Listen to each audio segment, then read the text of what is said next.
А какой температурный режим там лучше использовать?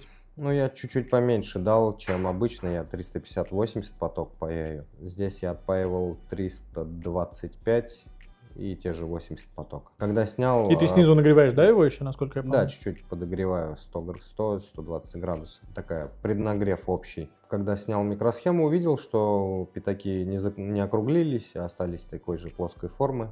Плюс-минус можно понять по процессору. Я очень надеюсь, что мне не придется лезть глубже. Очень редко приходится. Ну, как бы страшного ничего нету. Это не значит, что, боже мой, вы испортили мой телефон. Год гарантии. Спасибо, до свидания.